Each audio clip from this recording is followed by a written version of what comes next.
Bismillahirrahmanirrahim. Bismillahirrahmanirrahim. Assalomu alaykum va rahmatullohi va barakatuh. Telegramda ma'lumotlarni 4 xil usulda jamlash video darsligimizning ikkinchi qismi.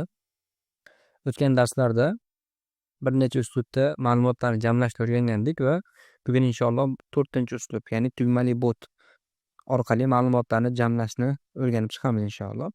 Ushbu uslublarni biz Arabic.uz arab tili grammatikasiga oid darslar jamlangan botidagi bir necha darslarni misolda tushuntirayotgandik. Inshaalloh Alloh nasib qilsa bugun ham xuddi shunday qilamiz. Ushbu botni alifbo qismiga o'tadigan bo'lsak, alifbo PDF va alifbo kitobi 1 darslari bor. Orqaga qaytadigan bo'lsak, o'qish kitobi bor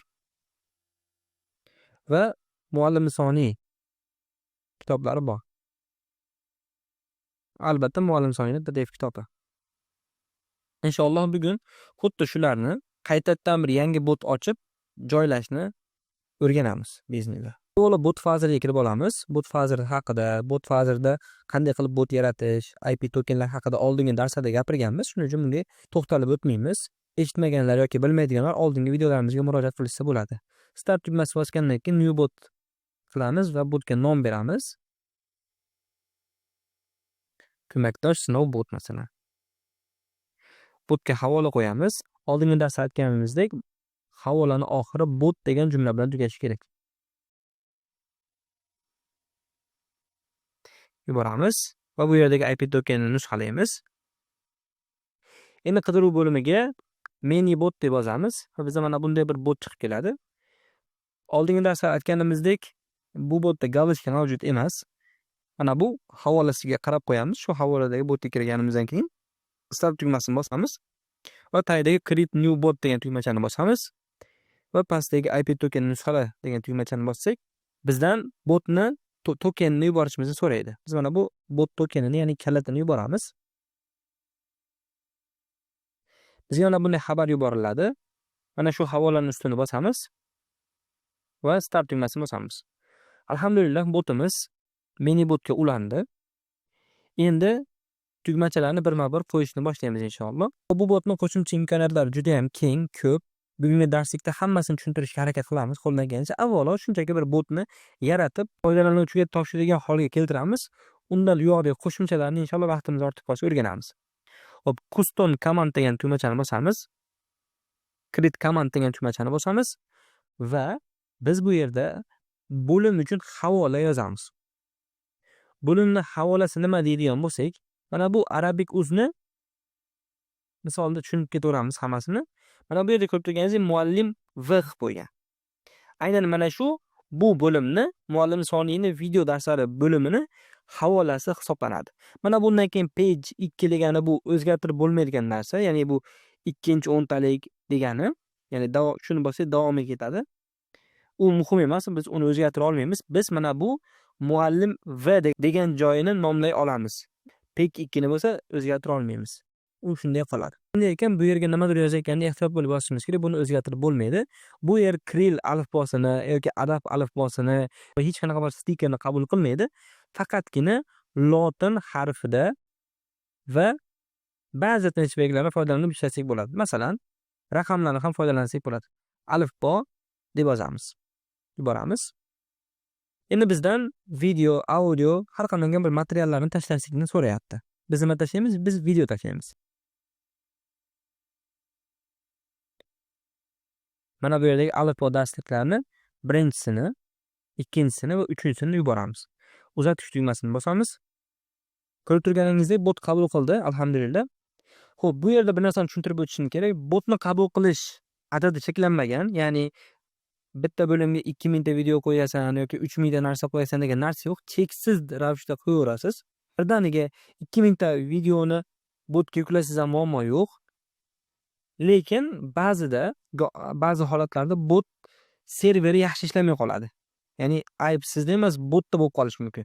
Siz tartib bilan birinchi dars, ikkinchi dars, uchinchi dars, to'rtinchi dars qilib hammasini tartiblab yuborgan taqdiringizda ham bot hazm qilishga qiynalib, birinchi darsni 10-chi o'ringa, 10-chi darsni 1-chi o'ringa o'tkazib qo'yishi mumkin. Va bu juda ham katta muammo yuzaga keltiradi. Shuning uchun meni tavsiyam, men doim o'zim shunaqa qilaman. Katta-katta darslarni joylagan qilsam, 15 ta 15 ta joylang. Masalan, siz 60 qismdan iborat bir silsilaviy darslikni botga joylamoqchisiz. 15 ta 15 ta joylang. Birinchi 1 dan 15 gachani yuboring. Qabul qilganligiga ishonch hosil qiling hammasini. Undan keyin yana 15 tani yuboring, keyin yana 15 tani va keyin yana 15 tani. Shunday qilib keting. Birdaniga 60 tani olsam bo'lmaydimi deyishingiz mumkin. Bo'ladi. Birdaniga 60 tani olsangiz bo'ladi. Lekin server ba'zida qabul qilmasligi mumkin. Tushunyapsizmi? Masalan, men ko'proq kuzataman. 1 dan 20 gacha zo'r, 1 2 3 4 5 6 7 zo'r qabul qiladi, lekin 24 dan keyin birdaniga 40-darsga o'tib ketib qoladi. Men to'g'ri tashlaganman. 25 dan keyin 26 dan keyin 27 dan shunaqa tartibda ketgan, lekin server qabul qilishga qiynalgan. Shuning uchun ham men tavsiyam, agar silsilaviy uzun 40-50 daqiqadan iborat darslarni joylamoqchi bo'lsangiz, 15 ta 15 ta joylang. Agar sabringiz yetadigan bo'lsa, yana ham kamaytirsangiz zo'r bo'ladi. Masalan, 10 tadan joylasangiz juda ham zo'r bo'ladi. Keyin yuborishda bir narsaga e'tibor berishimiz kerak. Audiolarni izoh qismi bor-ku. Shuni misolda tushuntiraydi. Masalan, save tugmasini bosaylik. Shu yerda ozgina to'xtalib o'tamiz. Masalan, mana audio, video joylandi mana, to'g'rimi? Endi bunga qo'shimcha qilaylik bitta. Hozir nimalar qilayotganimni keyin tushuntiraman. Hozir boshqa bir narsani tushuntirmoqchiman. Mana ko'rib turganimizdek, ko'mak toshdagi telefon xavfsizligi borasida umumiy maslahatlar audiomiz bor, to'g'rimi? Bu audio. Xuddi shuni botga joylamoqchimiz. Ko'rib turganimizdek, bu audiomiz tagida bir dunyo izoh bor. Time kodlarini yozganmiz, YouTube'ga havola yozganmiz va hokazo. Xuddi shuni botga joylab ko'raylik-da, qanday holatda tushar ekan.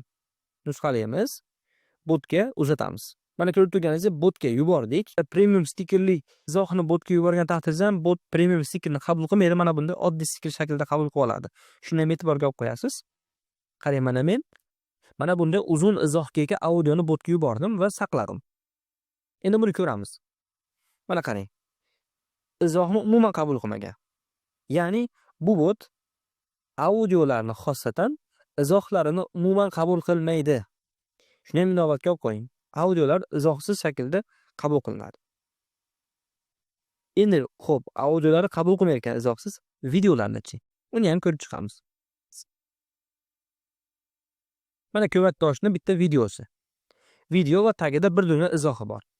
Shuni botga otamiz. Mana botga premium stikerlar bilan birga aytib, keng izohlari bor bir videoni yubordik va saqladik.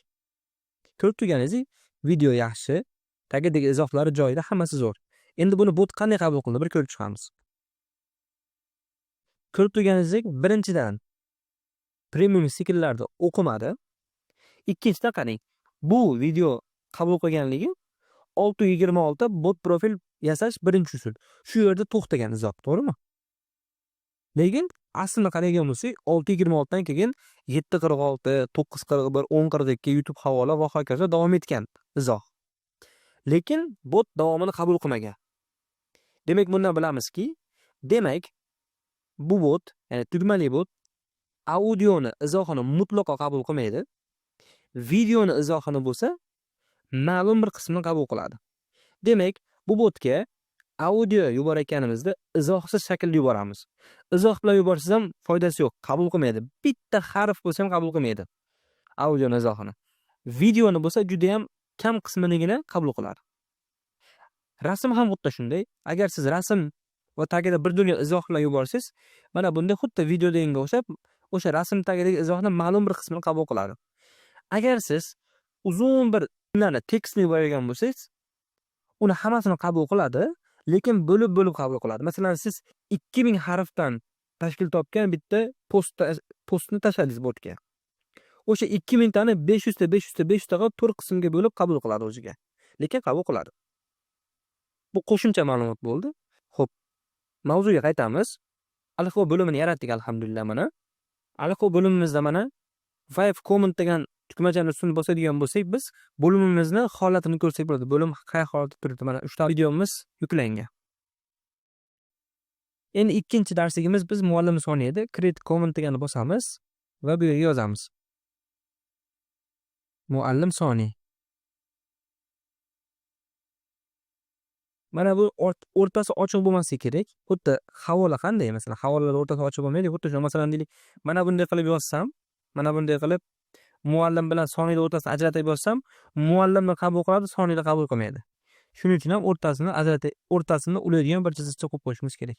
Yuboramiz va muallim soni darslarini botga uzatamiz. Muallim soni birinchi dars, muallim soni 2, muallim soni 3 uzatamiz. 3 darsni qabul qildi. Save tugmasini bosib saqlaymiz. Mana ikkinchi bo'lim ham saqlandi, alhamdulillah. Endi 3-bo'limimiz o'qish kitobi bo'limi. O'qish kitobi yuboramiz va o'qish kitobi darslarini tashlaymiz. Birinchi dars, ikkinchi dars, uchinchi dars uzatamiz. 3-dars ham yuklandi, alhamdulillah. Save tugmasini bosib saqlaymiz. Mana ko'rib turganingizdek, o'qish kitobini ham, muallim sonini ham, alifboni ham jamlab bo'ldik, alhamdulillah. Endi yuqorida aytganimizdek, mana bu yerda muallim sonida PDF, mana bu yerda alifbo kitobini PDF. Bularni ham joylab olamiz. Yozamiz. Alifbo PDF. Bu yerda xohlagan narsa yozsak bo'ladi, tushunarli bo'lishi shekilli o'zi. Alifboni PDFni otamiz. PDF yuklandi, saqlaymiz. Endi muallim sonini PDFni ham yuklab olamiz. Muallim soni PDF. Muallim soni PDFni ham tashlaymiz. Muallim sonini ham PDF va APK formatlaridagi kitobini saqladik va save tugmasini bosamiz. Xo'p, mana ko'rib turganingizdek, bizda alifbo papkasi, o'qish kitob papkasi bor va muallim soni video darslari va PDF, alifbo PDF va alifbo darslari mavjud. Va endi bizda qarang, alifbo video darslari bor va alifbo PDF kitoblari bor, to'g'rimi? Va bizda muallim soni PDF kitob va muallim soni videolari bor. Endi biz yana bir ikkita bo'limga ehtiyojimiz bor. Nimaga bu ikkita bo'lim desangiz, bitta bo'lim bu alifbo degan yozuvni ustini bosamiz va bizda alifbo PDFmi, alifbo videomi? Shunaqa tanlov chiqishi kerak, to'g'rimi? Mana masalan, mana alifbo degan yozuvni ustiga bossak, bizda mana bunday alifbo kitobi degan yozuvni ustiga bosganimizda alifbo kitobi PDFmi, alifbo kitobimi deyapti, videosimi deyapti, ya'ni. Bizga ya'ni ikkita shu alifbo PDF va alifbo videolarni birlashtirib beradigan yana bitta bo'lim kerak. Biz bu yerga yozamiz. Create comment qilamizda. Alifbo bo'lim deb yozamiz va yuboramiz. Va bu yerga hech narsa tashlamaymiz, chunki shunchaki bu bo'limni nomi PDF va videolarni birlashtirgan. Shuning uchun bu yerga nima deymiz? Kerakli bo'limni tanlang deb yozamiz, misol.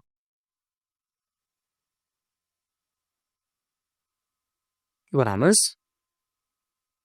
Saqlaymiz. Alifbo bo'limi saqlandi va create comment qilamiz yana. Muallim soni bo'lim yozamiz. Soni bo'lim. Buni ham tepadagi gapni yozamiz bu yerga. Yuboramiz, saqlaymiz. Alhamdulillah, bizda hamma bo'limlar yasaldi. Bizda hozirgi vaqtda o'qish kitobi bo'limi bor, alohida. Va muallim soni PDF va muallim soni video bor. Va u ikkalasini birlashtirib turadigan muallim soni bo'limi bor, asosiy bo'limi. Va bizda alifbo videolari bor va alifbo PDF kitob bor. Va alifbo bilan alifbo PDF kitobni jamlab turadigan alifbo bo'limi bor. Qani bir botimizning holatini tashqaridan bir nazar solaylik. Botimizni nusxalaymiz. Mana bir botimiz, boshqa bir profilimiz orqali kirdik, start tugmasini bosamiz. Lekin biz hech narsa ko'rinmayapti. Shuncha bo'lim yasadik, qani ular? Yo'q, u bo'limlarni biz shunchaki hozir yasadik. Ichkarilarini joyladik, tartibladik, lekin hali botni o'rnashtirmadik joy-joyiga. Endi shu joy-joyiga o'rnashtirishni o'rganamiz inshaalloh. Botga qaytdik. Va bu yerdan config menu degan ustini bosamiz va bu yerdan botlarni birin-ketin joylashtirib boshlaymiz. Add menu item degan ustini bosamiz va birinchi nima edi bizda? Mana bu yerda muallim soni bo'lim. Ya'ni bu shu PDF kitoblar va videoni birlashtirib turadigan bo'lim edi, to'g'rimi? Shuni ustini bosamiz va Bu botga nom beramiz endi. Tepada muallim soni bo'lim deb, har bir joyi bo'lsa havola yozgandik. Bu papkamizni havolasi har bir joyi bo'lsa, endi biz nima yozamiz? Nom yozamiz, nick yozamiz. Silkani yozayotgan paytda kiril alifbosidan foydalanib bo'lmasdi, stikerlardan foydalanib bo'lmasdi, to'g'rimi? Endi nom yozishni xohlasangiz stikerdan foydalaning. Xohlasangiz kiril alifbosidan foydalaning, xohlasangiz arab yozuvidan foydalaning, farqi yo'q. Yozamiz. Muallim soni va oldiga bir stiker qo'yib qo'yamiz. Yuboramiz. Saqlandi alhamdulillah. Mana bu yerga ko'rib turganingiz chiqdi. Endi ikkinchi bo'limimiz nomini. Bu nima edi? Ikkinchi bo'limimiz nom alifbo bo'limi. Alifbo bo'limini ustiga bosamiz va yozamiz alifbo. Stikerimizni qo'yib olamiz. Yuboramiz. Mana bizda muallim soni va alifbo bo'limi paydo bo'ldi. Lekin muallim soni alifbo yonma-yon turishini xohlaymiz. Hozir tepa past turibdi-ku, yonma-yon bo'lishini xohlaymiz. Nima qilamiz? Mana alifbo degan yozuvni ustini bossak, bizda mana bunday oyna paydo bo'ladi. Agar biz alifbo bo'limini muallim sonining o'ng tarafiga joylashtirmoqchi bo'lsak, mana bu tugmachani, agar alifboni muallim sonining chap tarafiga joylashtirmoqchi bo'lsak, mana bu tugmachani, ustiga joylashtirmoqchi bo'lsak, mana bu tugmachani bosishimiz kerak. Men o'ngga joylashishni xohlayapman, shuning uchun mana bu tugmachani bosaman. Ko'rib turganingizdek o'ngga joylandi. Endi muallim soniyning ichiga, bu muallim soni bo'limini ichiga muallim soni video darslari va muallim soni PDF ni tashlayman. Buning uchun nima qilaman? Muallim soni ustini bosaman va yana shu muallim soni ustini bosaman va mana bu yerda add menu item degan yozuv chiqib turibdi. Shuni ustini bosaman. Bu yerdan nima joylashim kerak edi? Muallim soni PDF va muallim soni videosini. Muallim soni PDF ni ustiga bosaman va bu yerga nom qo'yaman qanaqadir. Kitobning PDF masalan. Kitobning PDF nusxasi. Yuboraman. Ko'rib turganingizdek hosil bo'ldi va yana bitta item tugmasini bosaman va muallim soni yozuvini ustiga bosaman. Bu nima edi? Muallim soni video darslari edi. Bu yerga yozaman video darslik. Yuboraman. Saqlandi. Video darslik ustini bosib, kitobning nusxasini oldiga bu bo'limni qo'yib qo'yaman. Alhamdulillah mana joylandi. Endi bir tashqaridan nazar solamiz botimizga. Botimiz hali mana bunday holatda turganida qaytadan start berib ko'ramiz. Mana ko'rib turganimizda bizda yuqorida sozlaganimizdek muallim soni va alifbo bo'limlari paydo bo'ldi. Alifbo bo'limiga hali hech narsa joylamadik. Shuning uchun ham bu bo'limda hali hech narsa yo'q. Mana ko'rib turganingizdek, lekin muallim sonining bo'limini ustini bossak, mana kerakli bo'limni tanlang, ya'ni asosiy bo'limimiz va kitobning PDF va kitobning video darsligi bizda hosil bo'ldi. Alhamdulillah mana bitta bo'limni yasashni hozir o'rgandik mana. Endi xuddi shu tartibda alifboni ham videosini va PDFini joylaymiz. Orqaga qaytamiz. Alifbo degan yozuvni ustini bosamiz. Yana alifboni ustini bosamiz. Va bu yerda add menu item ustini bosamiz va alifbo PDF ustini bosamiz va nom beramiz. Alifbo PDF yuboramiz. Alhamdulillah qo'yildi. Yana itemni bosamiz va alifbo, ya'ni video darsiga ustini bosamiz va alifbo video dars. Xohlasak mana bu yerga birorta stiker qo'yib qo'ysak ham bo'laveradi. Yozamiz va yuboramiz. Alhamdulillah mana joylandi. Yana alifbo video darsini alifbo PDF ni yoniga joylab qo'yamiz. Ustini bosib bir bor va bir chekkasini bosamiz va joylandi. Bir nazorat qilib qo'yamiz. Xo'p, alifbo ustini bosib ko'ramiz yana qaytadan. Ustini bossak mana ko'rib turganingizdek alifbo PDF va alifbo video dars bo'limi bizda paydo bo'ldi. Alhamdulillah mana ikkita bo'limni o'rgandik. Bizda bitta bo'lim qoldi. Bu qaysi bo'lim? O'qish kitob bo'limi. Kiramiz, orqaga qaytamiz. Yana go back. Yana orqaga qaytamiz. Va bu yerdan add menyuni ustini bosamiz va o'qish kitobini qo'yamiz va yozamiz nomini. O'qish kitobi. Yuboramiz. Alhamdulillah mana qo'yildi. O'qish kitobini ham ikkalasini o'rtasiga qilib qo'yay, o'qish kitobini. O'rtasini bosaman va o'rtaga qo'yildi. Xo'p, botga qaytadan start tugmasini bosib tekshirib olamiz. Start. Mana bizda muallim soni bo'limi. Buning ichida uni PDF, video darsligi, o'qish kitobini video darslari va alifboni PDF va video darsliklarini joyladik alhamdulillah. Alhamdulillah mana ozmi ko'pmi qo'limdan kelganicha tugmachilik botni yasash va darsliklarni joylashni o'rgatdik. Endi bu botni ishlatish jarayonida, u botni sozlash jarayonida kerak bo'ladigan qo'shimcha funksiyalarini inshaalloh gapirib o'tamiz va holi qudrat. Birinchi gaplashadigan joyimiz, yuqorida aytdikki, bo'limlarni havolasini o'zgartirib olmaymiz dedik, to'g'rimi? Bo'limlarni havolasini o'zgartirgan paytda ehtiyotkorlik bilan yozamiz dedik. Endi bo'limlarni havolasini o'zgartira olmaymiz ekan, xo'p, bo'limlarning nomini o'zgartira olamizmi?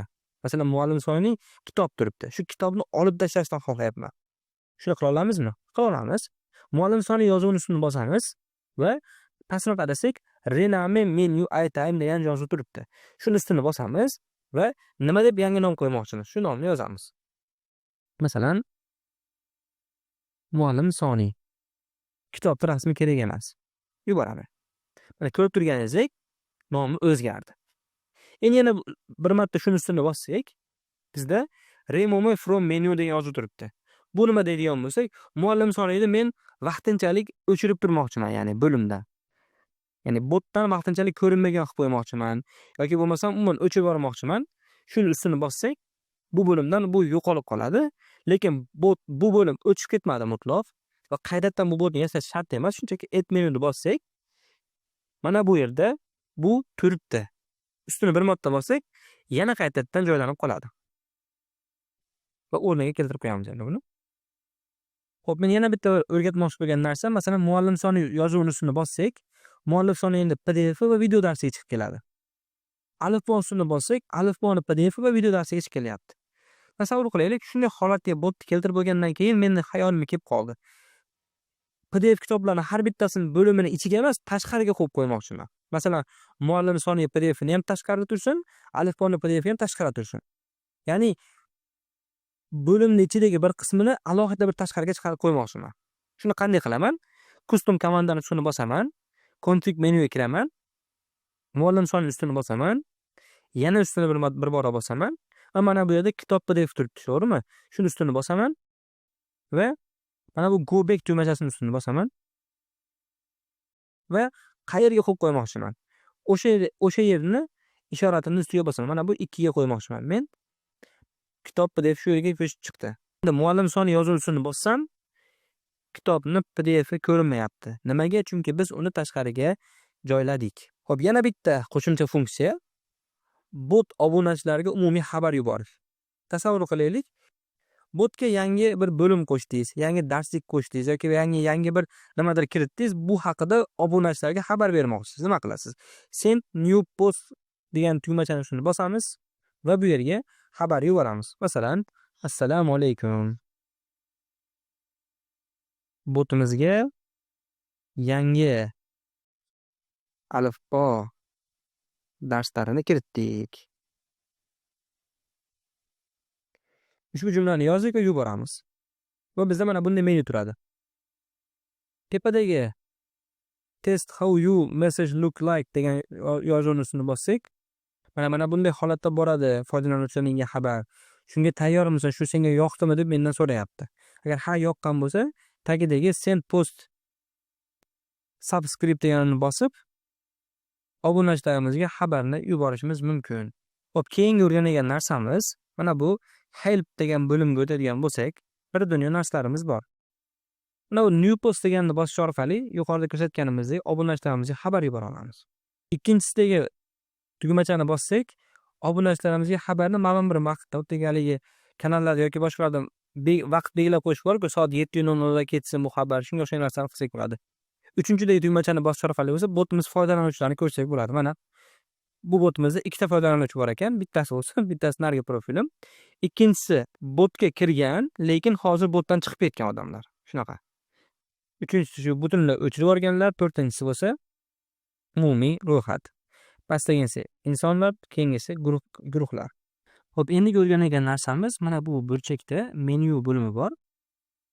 Bu menyu ustini bosadigan bo'lsa, ma'lum bir ro'yxat chiqib kelishi mumkin. Ya'ni bot foydalanuvchilariga yana ham qulaylik tug'dirish. Shuni qanday yasashni o'rganamiz.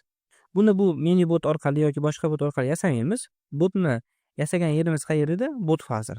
Bot fazir orqali qilamiz.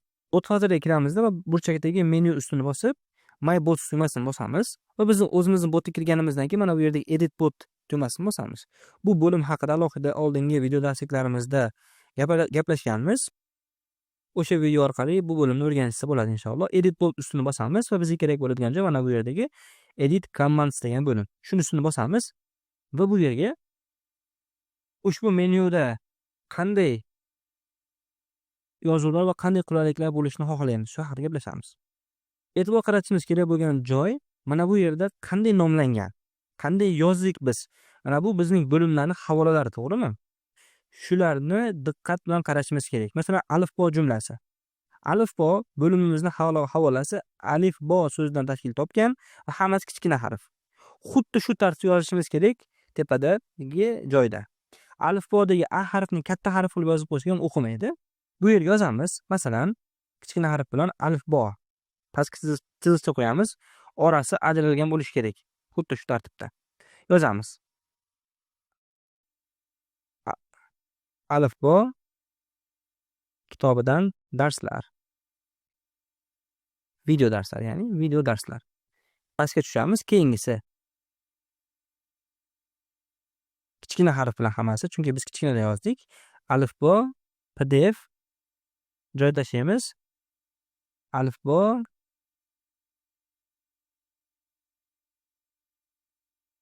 kitobining PDF nusxasi. Va hokazo tartibda ketaveramiz va buni yuboramiz. Qabul qilindi, alhamdulillah. Endi nima o'zgardi? Mana bu bizni bot va buni mana bu yerdagi menyuni ustini bosadigan bo'lsak, mana alifbo kitobidan video dars degan yozuvni bitta bossak, bu yoqqa bo'limlarga kirib o'tirmaymiz, qulay shaklda kirsak bo'ladi, topsak bo'ladi ya'ni. Bo'limdan bo'limga o'tishning qulay shakli bu. Inshaalloh hozircha shular. Alloh nasib qilsa, tushunmagan joylar bo'lsa, YouTube'dagi izohlar qismiga yozilsa, inshaalloh javob beramiz. Alloh qudrat. Alloh taolo hammamizga foydali ilm bersin. Assalomu alaykum va rahmatullohi va barakatuh.